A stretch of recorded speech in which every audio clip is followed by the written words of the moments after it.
야, 네 최준영 박사님 나오신다니까 음. 다들 채팅창에 밥 먹으러 가야 되는데 어떡하지? 이런 고민을 올리시는군요. 식사부터 하시고요. 다 먹고 살자고 하는 짓인데 뭐 네. 식사를 맛있게 하시고 예. 저희가 올려놓겠습니다. 네. 그럼 그럼 그냥 보시면 되고 시간 없으시면 또 안 보시면 되고 네. 끼니 거르지 마세요. 김상훈 기자부터 네. 네. 들어보죠. 끼니 거르고 방송하는 저도 서러워 죽겠는데 여러분들 끼니 뭐 거르면 먹고 어떡합니까? 왔잖아요. 잠깐 나가서 뭐 먹고 온 것 같던데. 나? 아니었어요? 아니야. 최준영 박사님하고 차 한잔 하고 왔어. 아 그런 거였어요? 최준영 죄송합니다. 박사님 방송 시작할 때까지 할 일 없잖아요. 네. 그러니까 이 방송 만드는 일이라는 게 말동무도 해드려야 되고 맞아요. 그렇습니다. 예. 김상훈 기자님, 네, 안녕하세요. 네. 김상훈입니다. 예. 네. 오늘은 유럽에서 스위프트, 네. 유럽이 아니죠. 네. 금융권의 네. 통신망, 맞습니다. 전 세계 11,000개 음. 이게 한국말로는 국제은행간 통신협회 결제망이라고 하는데 예, 미국이랑 유럽이 이제 러시아 금융기관들 여기서 퇴출시키겠다 예. 이렇게 발표를 했는데요. 그래서 언론에서는 금융 핵폭탄 뭐 이런 얘기들이 굉장히 많이 나왔습니다. 그만큼 효과가 굉장히 크기 때문인 건데 사실 우크라이나가 제일 원했던 게 사실 이 스위프트 퇴출이기도 했었어요. 스위프트 예. 망해서 러시아도 은행 좀 그렇죠. 빼라. 네네. 그만큼 러시아가 힘들 수 있기 때문에 근데 그게 뭐길래 그러니까요. 네. 빼면 이게 뭐 어떻다고? 금융 결제가 잘 안 된다. 왜? 그게 왜? 뭔데? 금융 결제라는 게 뭔데? 그게 저의 궁금함이죠. 예. 보통 스위프트를 통해서 은행들끼리 국경을 넘어서 하는 결제는 신용 결제, 그 다음에 송금, 대금 결제 한 3가지 정도가 돼요. 네. 하여튼 돈이 왔다 갔다 하는 그렇죠. 거. 신용장 예. 거래. 예. 잠깐 제가 설명을 드리면 좀 네. 쉽게 해줄 수 네, 없을까? 쉽게 설명을 나는 드리겠습니다. 결제라는 이 말을 들으면 감이 안 잡혀. 결제. 결제가 뭔데? 신용 결제? 그게 뭔데 그게? 아, 물론 평소에 쓰는 말 좀 해줘. 신용장 거래 뭐 네, 네. 하여튼 아무튼 알겠어요. 설명을 드리면 일단 보세요. 일단 이게 보고. 복잡한 사진이긴 한데 일단 사진을 먼저 띄워드릴게요. 제가 네. 차근차근 설명을 드리겠습니다. 슬라이드 한 번만 띄워주시겠어요? 네. 떠 있어요. 떠 있어요. 아, 저 또 있구나. 왼쪽에 아, 조그만 네네. 거예요. 예. 이게 보통 스위프트는 저희가 무역할 때 쓰는 결제망이라고 생각을 하시면 돼요. 네. 그래서 예를 들면 수입자가 있다. 내가 예를 들면 천연가스 러시아 최대 수출품이 천연가스니까 가즈프롬이랑 그 저희 가스공사랑 예를 들어서 한번 얘기를 해볼게요. 가스공사가 가즈프롬에서 뭐 천연가스를 얼마 수입하기로 계약을 맺었다. 네. 그러면 은행에 가서 신용장이라고 하는 걸 개설을 해야 돼요. 왜요? 신용장이 그 수출 수입할 때 하는 뭐 그런 거잖아요. 맞습니다. 이거 왜 필요한? 우리가 편의점에서 과자 살 땐 필요 없는 신용장이 네, 네. 왜 러시아에서 가스 사올 땐 필요하냐고요? 이게 계약을 하고 난 다음에 네. 신뢰 문제도 있겠지만 계약을 하고 난 다음에 물품이 오기까지는 굉장히 시간이 오래 걸리잖아요. 그 과정에서 돈을 또 융통해야 될 필요도 있기도 하고. 그러니까 가스가 오면 돈을 주는 겁니까? 아니면 돈을 받아야 가스를 보내는 겁니까? 이게 돈부터 줘라, 가스부터 보내라 있을 거 아니겠습니까? 설명을 드릴게요. 네. 신용장이라고 하는 게 일종의 선금이라고 생각을 하시면 되는데 네. 선금을 주기 위해서 발행하는 서류라고 생각을 하시면 돼요. 그래서 이 신용장을 개설을 해서 이게 국내에 있는 은행이겠죠. 국내 은행이 이 신용장을 만들어서 러시아 은행한테 보내면 네. 이 신용장이 먼저 보내. 왔다라고 수출 가즈프롬에 얘기를 해요. 예. 그러면 여기서 선적을 하는 거죠. 배에 실는 거예요. 신용장만 받고. 신용장은 누가 만드는 겁니까? 신용장은 은행이 만드는 겁니다. 그 가스값을 우리 은행에다 맡겨놨다. 맞습니다. 그러니 가스가 도착하면 네, 이 돈 주인이 돈 다시 돌려가다가도 우리는 안 돌려주고 니네 줄게. 그렇죠. 일종의 에스크로 같은 그런 거군요. 너무 어려운 말인가? 에스크로 같은 거. 에스크로, you know 에스크로? 에스크로가 더 어려운 것 같기는 한데. 아니 나 이해했어요. 알겠어요. 어쨌든 네. 돈은 걸어져 있다. 걸어져 있는 거니까 실제로 걸어져 돈을 있다기보다는 가진 않았지만. 은행이 본인의 신용으로 어음을 발행해 주는 거라고 보시면 돼요. 네. 네. 네. 어쨌든 아무튼 네. 가스값 들어왔고 가스만 도착하면 우리는 바로 돈 줄게. 그 돈 줄게. 네. 어. 그래서 가스를 싣고 난 다음에 실었다라고 다시 서류를 보내면 네. 그 서류를 통해서 그 은행들끼리 돈을 받게 되고 뭐 이런 구조로 돌아가는 거예요. 네. 그래서 무조건 이 신용장이 그 먼저 발급이 돼야만 물건을 받을 수 있는 그게 생기는 건데 네. 그 이 신용장을 개설을 해서 그 러시아 은행에게 보내려면 이 스위프트망이 필요합니다. 아. 신용장을 보내려면 그렇죠. 이메일로 보내면 안 돼요? 그러니까 카톡으로 보내면 안 돼요? 예전에는 우편으로 보내기도 했고 네. 전보로 보내기도 했고 그다음에 저희 텔렉스라고 해서 예. 팩스 이전에 있던 것도 있어요. 근데 사실 누가 보냈는지를 알 수가 없잖아요. 그래서 스위프트라고 하는 게 누가 보냈는지를 명확하게 하기 위해서 이게 보안성이 극대화된 네. 그런 통신망이라고 이해를 하시면 돼요. 아, 다른 누군가 또는 그 사기를 하려는 다른 사람이 끼어들어서 그렇죠. 가짜 신용장을 보내거나 그렇지 않게 맞습니다. 은행들 사이에서만 주고받을 수 있는 통신망. 안전한 은행들 사이에서도 특정 은행과 특정 은행만 주고받을 수 있는. 그게 그래서 스위프트다. 맞습니다. 이 네. 스위프트에 가입을 하게 되면 BIS 코드라고 은행 식별 코드라고 하는 걸 따로 부여를 하거든요. 예. 누가 보냈다는 걸 확실히 알 수 있도록. 확실히 알 수. 그 코드를 입력을 해야만 신용장을 보낼 수도 있고 그 다음에 나중에 송금, 대금 잔금 결제 같은 거 할 때도 돈을 보내야 되잖아요. 예. 네. 이 먼저 그 금융기관 식별 코드를 넣어야만 신용장도 보낼 수 있고 송금도 할 수 있어요. 카카오톡 비밀번호 넣어야 카톡 메시지 보낼 수 있는 거랑 똑같죠. 아, 네, 비슷하죠. 원리는 비슷합니다. 어쨌든 은행들은 그런 거 쓰고 있다. 은행들의 카톡인 은행들의 카톡방, 스위프트를 그쵸, 쓰고 있다. 은행장들만 모여 있는 카톡방. 맞습니다. 네, 알겠습니다. 그 스위프트다. 네, 네. 그 거기서 빠지면 큰일 거기서 나겠네. 러시아 퇴출. 야, 그럼 어떻게 이걸 얘기해? 그래서 이게 러시아가 퇴출이 되게 되면 음. 무역 거래를 아예 할 수가 없잖아요. 그러니까 예를 들면 그 가스공사가 가즈프롬에게 가스를 살려고 하면 신용장이란 걸 발행을 해서 그 가즈프롬의 러시아 주거래 은행에게 신용장을 보내야 되는데 네. 그 길이 아예 한국의 은행이 그렇죠. 한국의 은행이 가스공사가 우리한테 돈 넣었어. 네. 확실히 이거 진짜 돈 넣었어. 그 물건을 실었다라고 하는 서류를 보내주고 신용장을 받으면 물건을 실었다라고 하는 서류를 보내주는 러시아 주거래 은행에게 네. 신용장을 우리 국내 은행을 통해서 보내야 보낼 수가 되는데 없어요. 네. 국내 은행과 러시아 은행 사이에 망이 잘려 있는 끊어졌으니 거죠. 네. 그 망은 카톡방인데 네. 그냥 예전에는 텔렉스로도 하고 편지로도 하고 했다면서요. 네. 그럼 그냥 이 망 끊어진 김에 네. 다시 네. 뭐 텔렉스나 다른 뭐 팩스나 전화나 이메일로 하면 안 됩니까? 아까도 말씀드렸지만 뭐 전화, 이메일 이런 것들은 되기도 되겠죠, 뭐.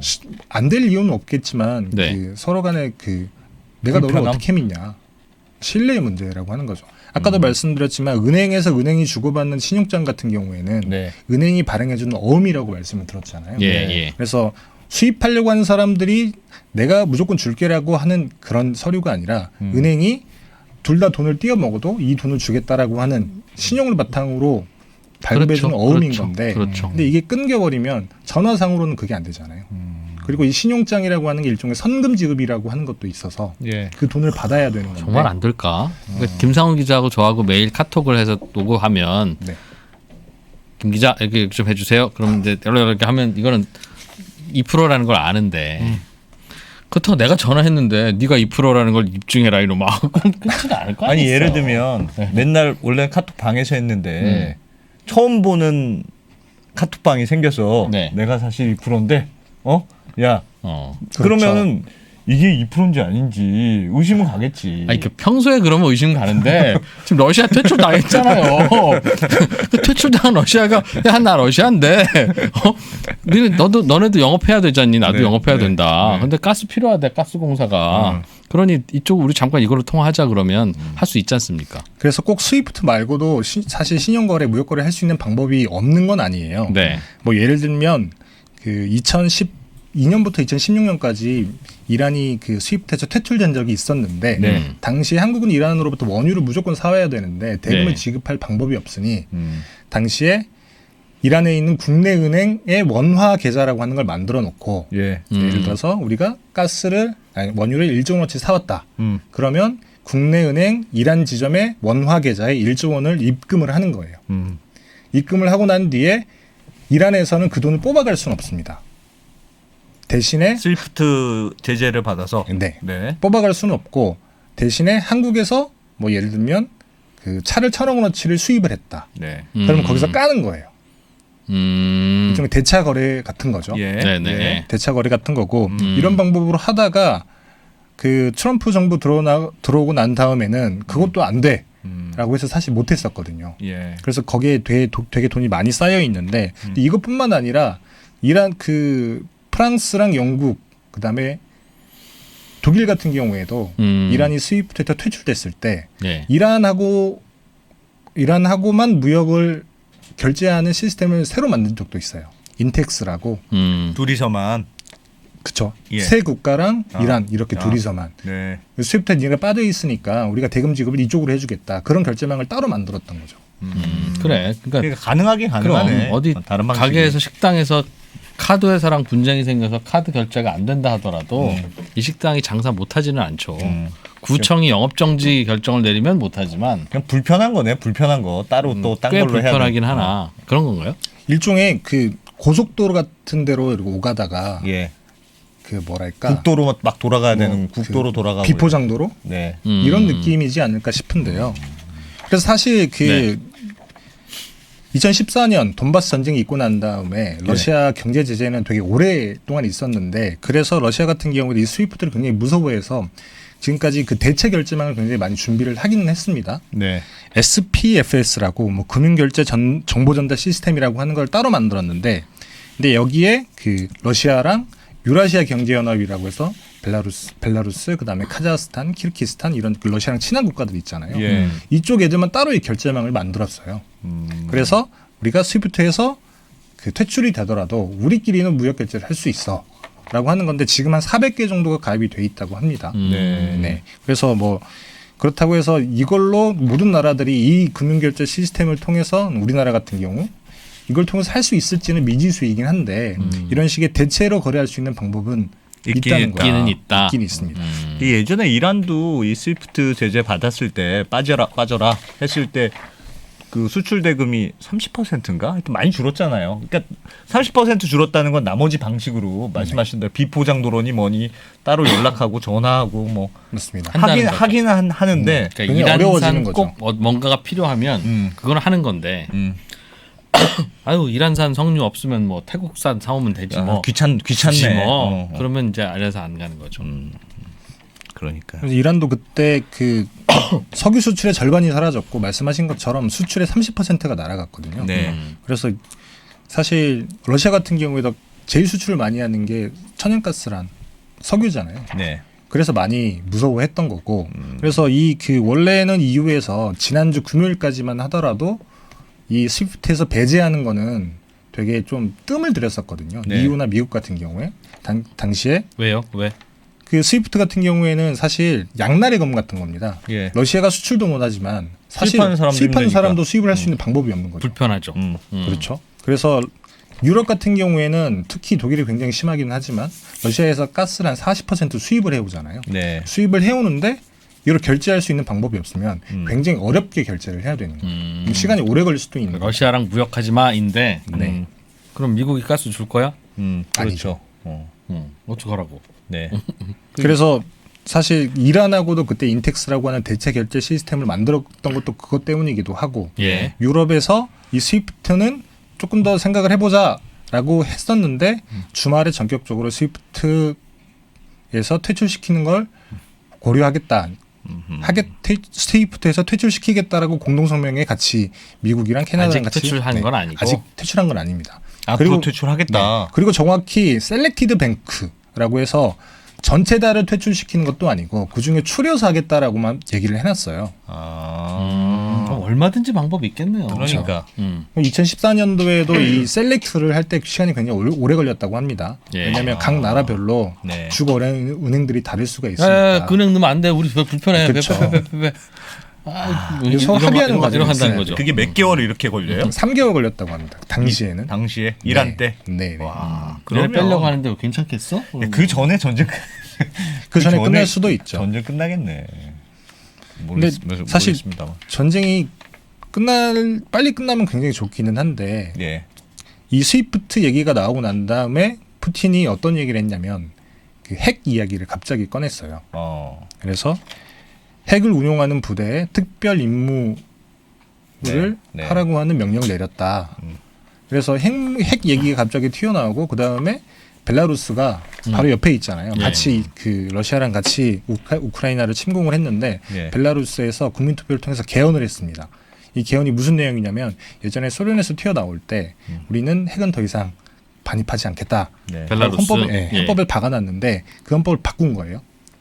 그래서 들어올 수 있게 국내로 벨라루스는 우크라이나의 북쪽에 있는 친러시아 국가죠. 친러시아 국가죠. 북쪽은 아니고 그 북쪽 서쪽에 있습니다. 서쪽에. 아 우크라이나 북쪽에 있죠. 우크라이나 러시아의 입장에서 서쪽. 북, 맞습니다. 우크라이나 맞습니다. 입장이 북쪽. 틀린 줄 알았네. 아, 죄송합니다. 제가 헷갈렸네. 아니, 네. 제가 자신 있는 분야가 아니라서 깜짝깜짝 좀 놀라지 않게 해주시기 괜찮아요. 바랍니다. 뭐 요즘 괜찮습니다. 오보 사태 많은데 뭐 2%. 뭐 내가 뭐죠? 아이스크림 오보 사태부터 시작해서 뭐 네, 다음 질문. 아 네. 그래서 사실 그 러시아도 그렇게 생각을 했던 것 같아요. 니들도 우리를 수입돼도 퇴출시키지는 못할 거다. 아까 말씀드렸지만 그 경제 규모로 봤을 때는 전 세계 10위이고 그 다음에 석유의 10%를 생산을 하고 천연가스는 유럽에 40% 공급을 하고 뭐 곡물이랑 비료 이 수출로는 또 전 세계 1위고 또 요즘 가격이 되게 많이 오르고 있다고 하던데 팔라듐이랑 니켈이라고 하는 희귀광물 예. 또 여기는 세계 1위 생산 국가입니다. 석탄이랑 철강은 세계 3위고 네. 그래서 이렇다 보니까 니들이 절대 우리를 퇴출시키지 못할 거야. 니들도 어렵기 때문에 그렇게 생각을 했는데 갑자기 퇴출이라는 얘기가 나오니까 이런 또 핵무기 이야기 이런 거 들고 나온 게 아닐까. 알겠습니다. 이런 분석들이 있습니다. WTI유는 95불, 브렌트유는 98불에 거래되고 있네요. 거의 또 다시 100불을 향해서. 네. 미국의 밀, 옥수수 다 5%, 3% 지금 선물들인데 네. 난리가 아닙니다. 그 뭐 웬만한 원자재들은 다 빨간색이네요. 네. 그렇겠죠. 지금 여전히 스위프트에 대해서. 네. 스위프트에 대해서 이 정도 알면 뭐 대체로는 다 아는 겁니까? 아 제가 설명을 잘했다면 뭐 그 정도인 것 같아요. 아니 근데 되게 중요한 게 스위프트가 네. 하도 언론에 다 제재돼서 바로 되는 건 줄 알았더니 뭐 그것도 몇 개월 걸린다고 하니까 이것도 좀 봐야 되겠네요, 진짜로. 지금부터. 맞습니다. 네. 제재하면 우리가 불편하니까 제재하지 마 이러는 유럽 국가들이 있는 거죠. 예. 그러니 근데 뭐 어떻게 하겠어요? 그게 국익인데 그들의 입장에서는. 그렇죠. 국익이고.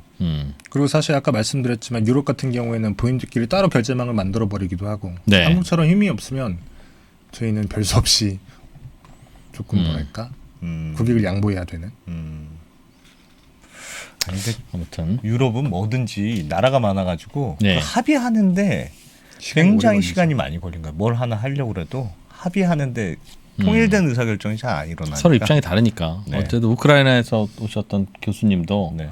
우크라이나가 당하고 있으면 다음번에는 다음 순서가 있는데 네. 나머지들은 설마 나까지 오겠어? 그러니까 바로 옆에 있는 국가들하고 이제 뭐 저쪽에 있는 국가들하고 이렇게 있다고 한다는 거고. 차이가 좀 있으니까요. 네.